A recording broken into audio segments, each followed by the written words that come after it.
tersangka dengan korban ini adalah sama-sama saling mengenal. Mengenalnya di mana? Pada saat yang bersangkutan itu sama-sama menjalani masa hukuman di Lapas Kota Malang, di Lapas Lowokwaru.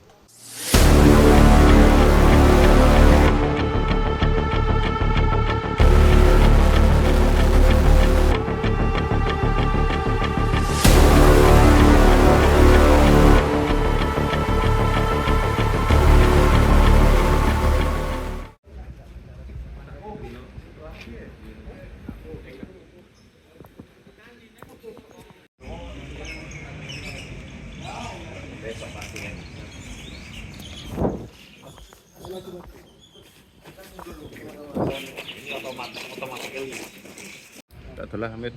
Oke.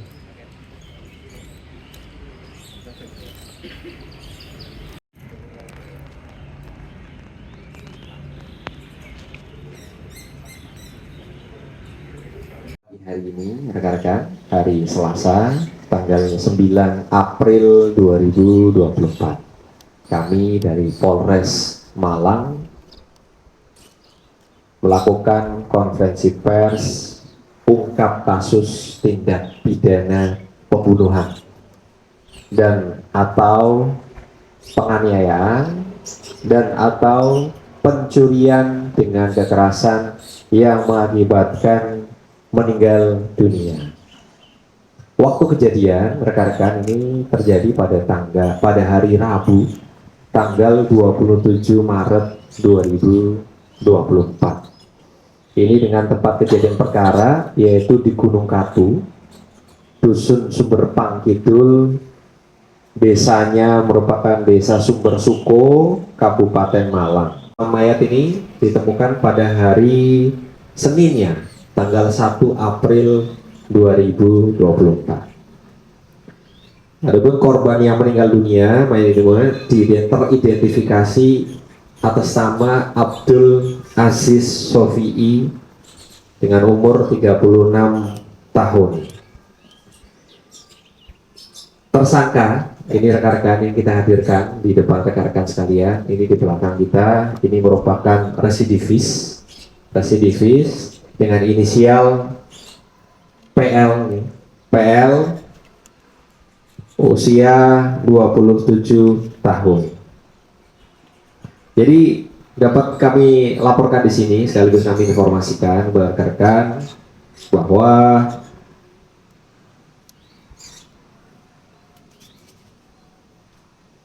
awal kejadiannya ini berawal pada hari Rabu tanggal 27 Maret 2024. Ini awalnya tersangka PL diminta oleh korban Abdul Aziz Sofi'i untuk membantu membuang kendi yang diyakini oleh korban sebagai obat alternatif untuk ibunya yang sedang sakit. Kemudian pada pukul 18.00 di hari yang sama waktu Indonesia Barat, tersangka tiba di rumah korban yang beralamat di Jalan Pelabuhan Tanjung Perak nomor 24 RT 1 RW 1 Kelurahan Bakalan Kerajaan Kecamatan Sukun Kabupaten Malang. Kemudian pada pukul 19.30 korban mengajak tersangka untuk pergi mengambil kendil yang sebelumnya sudah diletakkan di sungai dekat rumah korban.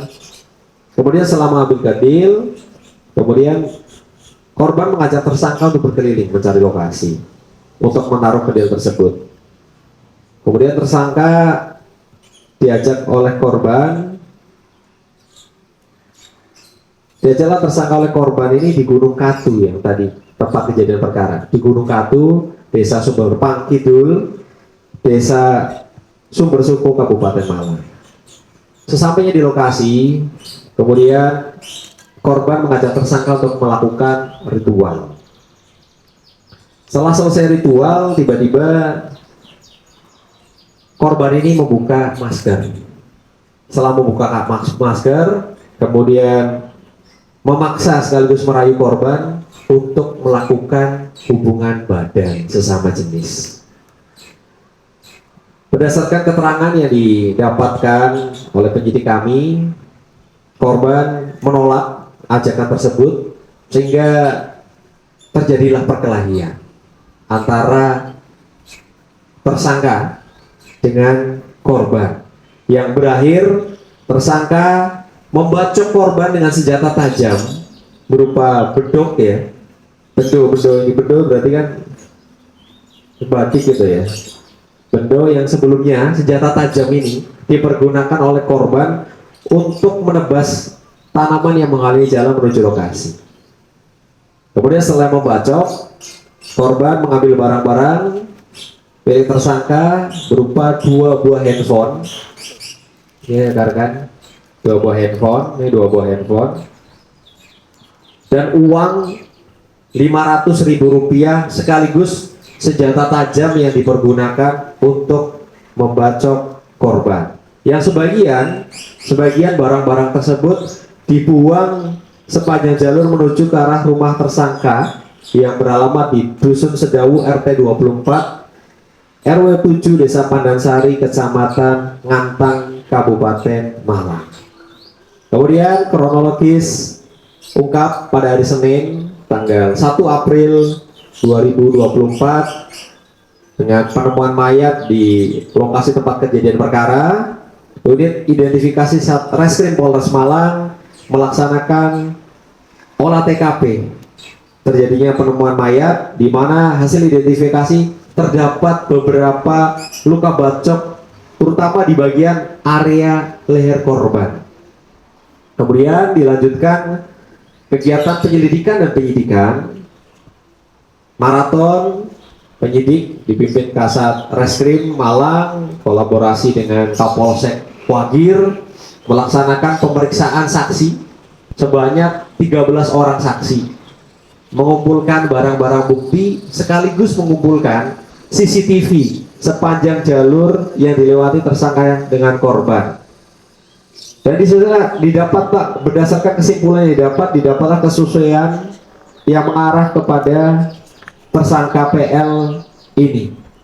Kemudian pada hari Jumat tanggal 5 April 2024 dilakukan penangkapan terhadap tersangka PL yang beralamat di rumahnya yang tadi di Dusun Hargo Kuncaran RT 32 RW 9 Desa Hargo Kuncaran Kecamatan Sumber Mancing Wetan, Kabupaten Malang.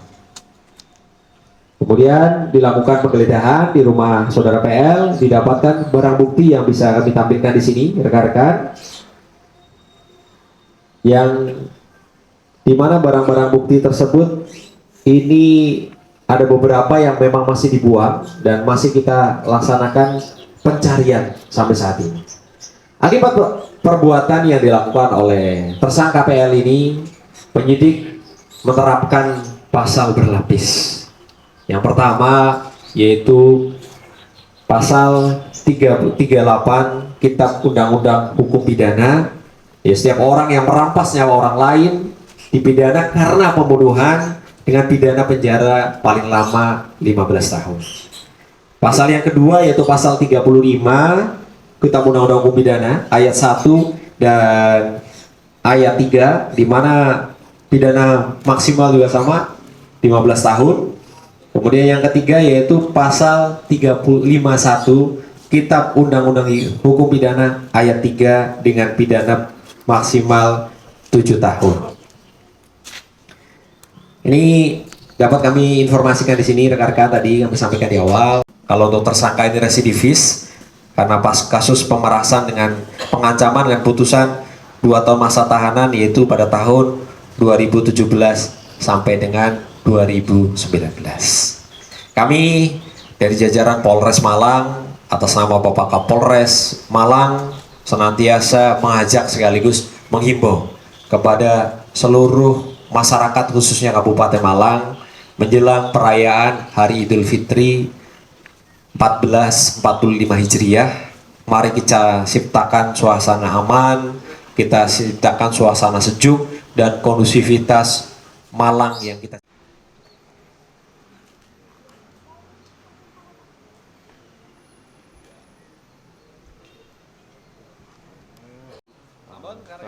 tahan 5 menit lagi.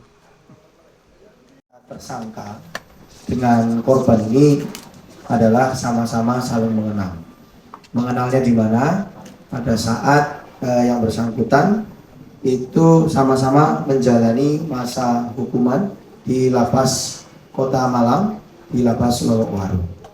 Adapun kalau tersangka ini merupakan residivis dari kasus pengancaman dengan kekerasan, dan untuk korban yang meninggal dunia ini merupakan residivis dari kasus perbuatan pencabulan sodomi. Nah, setelah diketahui kejadian pada tanggal 27 Maret, namun mayat tersebut baru diketemukan pada tanggal 1 April setelah dilakukan kegiatan otopsi di Rumah Sakit Saiful Anwar, ditemukan kurang lebih ada total 17 luka bacokan mulai dari leher, tengkuk hingga punggung, dan juga di bagian dada itu terdapat rembesan hematom. Artinya di sini pada saat kejadian antara tersangka dengan korban sempat terjadi perkelahian, perebutan senjata tajam yang kemudian digunakan oleh tersangka untuk melakukan bacokan.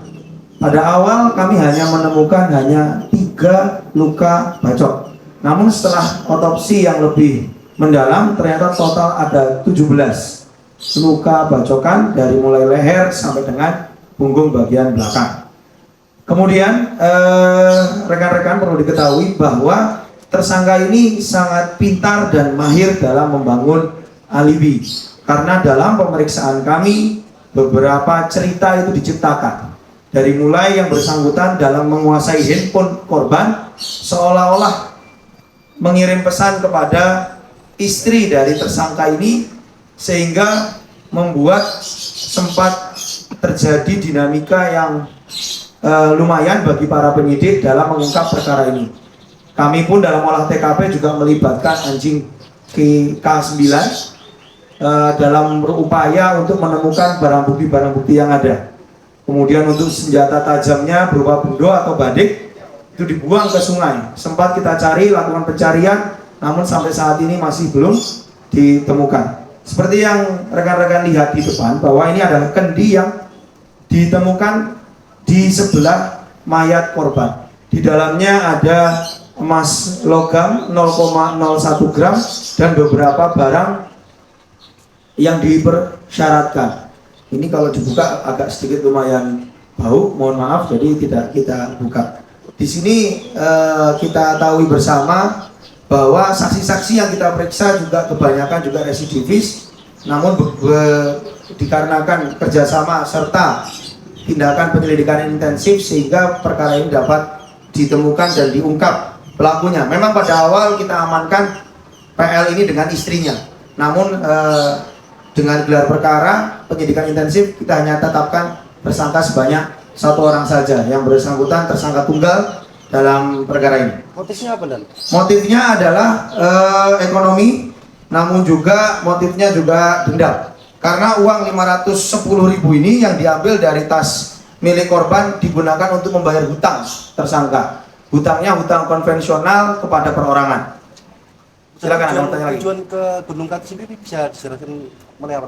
Baik, jadi korban ini ibunya sakit, merasa bahwa korban ini perlu treatment khusus ibunya. Dia belajar ke orang pintar untuk melakukan ritual pembuangan seperti buang sial.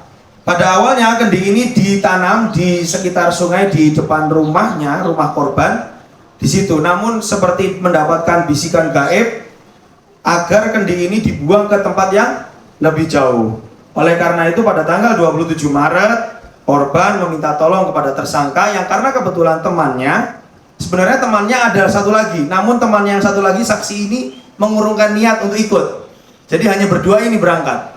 Padahal alibi yang dibangun pertama adalah mereka ini berangkat bertiga. Jadi tersangka ini sangat luar biasa dalam membangun alibinya dalam pemeriksaan kami, sehingga yang bersangkutan antara korban dengan tersangka ini memilih Gunung Katu sebagai tempat pembuangan kendi ini atau perantara ritual ini, dengan beriringan 2 sepeda motor Shogun dengan motor Scoopy, yang mana motor Shogun ini adalah milik dari korban, motor Scoopy adalah milik dari tersangka. Formasinya adalah motor Shogun di depan, korban di depan, dan motor Scoopy itu di bagian belakang, beriringan sampai dengan Gunung Katu. Ya tadi yang diceritakan oleh Bapak Wakapolres, setelah membaca Al-Fatihah 3 kali, Al-Ikhlas 3 kali, Al-Falaq 3 kali, Anas 3 kali, adanya rayuan dari korban kepada tersangka untuk melakukan hubungan sesama jenis. Karena perlu diketahui rekan-rekan, bahwa hasil otopsi dari mayat, mohon maaf, anus atau duburnya itu juga mengalami hematom atau bengkak. Perlu rekan-rekan ketahui di situ faktanya. Terus diajak untuk melakukan hubungan seksual terus menolak gitu. Menolak, kemudian terjadi perkelahian. Itu setelah melakukan ritual atau Setelah melakukan ritual. Setelah melakukan ritual. Pertama kali atau sejauh ini di lapas juga pernah menjadi tersangka menjadi korban dari pelaku seksual? Sampai sekarang tidak mengaku.